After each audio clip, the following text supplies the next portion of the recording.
We are back on the road to City Hall, continuing our coverage of the explosive federal bribery allegations against State Senator Malcolm Smith, City Councilman Dan Halloran, and other politicians and political insiders. My next guests have covered Queens and the Bronx for the past few years. They join us now to give some insight on today's events. We welcome Shane Miller, who is managing editor at the Queens Ledger, also Nicole Bodie, who is a deputy editor at DNA Info, and Gary Axelbank. He's the host of Bronx Talk on BronxNet. Thank you all for joining me. And let me start with you, Shane. This is a largely Queens story, although there's an important Bronx angle to it as well. And this fight that's been going on within the Republican Party, did people expect it to really end this way?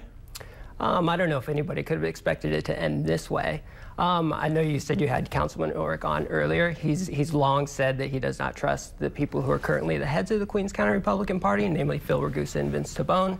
And I guess now this would only seem to lend credence to what he's been saying in the past. I don't know if anybody expected it to end this way.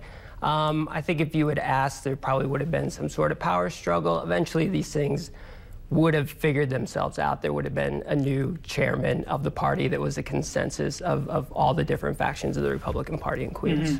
And Nicole, a lot of this is now being spun as we heard from Governor Spitzer, the notion that, well, what we need to do is get better controls over this stuff. That but is that enough to fix it? I mean, I think it's a two-pronged problem. So you have, on the one hand, you have discretionary funds that have little to no oversight and incredible, by its very definition, discretion on what it's used for. And then on the other hand, you have people who are choosing whether they're going to put their lot in for someone for the Republican ballot without any oversight as well. So you kind of have this double-pronged problem where people can do what they want, have the leverage that they want, and the question is, what is going to be able to rein this in? Now, Christine Quinn is saying that she's going to refer this to the Ethics Committee, but the question is, what will they even be able to do without stripping people from, of the power of the purse? What options do they really have? Are they going to have to go through a checklist when they're allowed to give this money away? I mean, what are the options? What are the options? And Gary, there's the Bronx angle to this. I mean, lost in all of this, we don't want to lose sight of it, is that this is the chairman of the Republican Party for Bronx County, and his predecessor, Guy Villela, had his problems as well. Well, aside from the brazenness of the allegations, you have to really look at what influence the Republican Party has on Bronx politics, and frankly, it's not a heck of a lot. This is a party that doesn't have one elected official in the Bronx and has not had it for years, and the one elected official that they did have was Guy Villela, who himself went to jail and, of course, now is deceased. So in terms of affecting Bronx politics, not a whole lot is happened right here. In terms of the seriousness of the allegations and the implications of what it means for the political system in general, as relates to the Senate, the City Council, and the politics as a whole, of course, it's quite serious. Is it enough to say, as our New York One wise guy said tonight, that this was overwhelmingly just stupid, that it was just so unlikely having, even if it had worked, the scheme would have gotten sort of a black liberal Democrat from Queens on the ballot, on the Republican primary ballot, where he would have then just been wiped out? Most people that I've spoken with agree with that statement, that is just so far-fetched to begin with. And kind of piggybacking on that, it's interesting, the Bronx and Queens angles, this actually does have an impact in Queens politics. Over the past 5 or 6 years, the Republican Party has been making inroads in Queens politics. They elected 3 councilmen in 2009. Obviously, Peter Koo changed to a Democrat.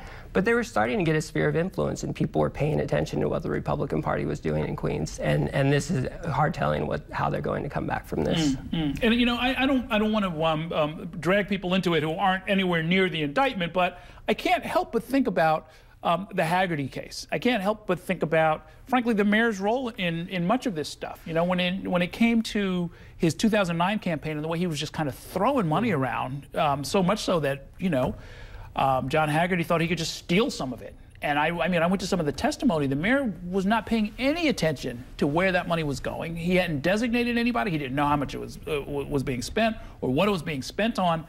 That's a pretty good way to open the door for problems at a minimum, and maybe corruption, right? Well, in addition, this is at the nexus of real estate and politics. So there's the angle that the whole way in which this came to a head in the first place was to approach these politicians and say, can you help me out with a real estate deal, which is one of the things that, the city in particular has been accused of just anything goes when it comes to real estate. So, but specifically to whether Bloomberg had any oversight on this, I think, when you have, this much incentive, the problem is when people have this much incentive and they're going to do whatever it takes. But to your point about whether or not this was a dumb idea, one of the things that was most interesting about the Preet Bharara press conference today was when he said, did Smith even have a shot? Was this even worth this kind of a gamble? And he said, I'm no pundit, but all I know is that he thought he had a shot. He thought he had a shot, right? Well, you know what? A lot of people thought they had a shot. I mean, they figured with only about 490,000 Republicans in the city, Bloomberg won in 2001 with 48,000 votes. People look at that and they're mesmerized, and they're thinking, hey, I could get 50,000 votes. I could be the nominee.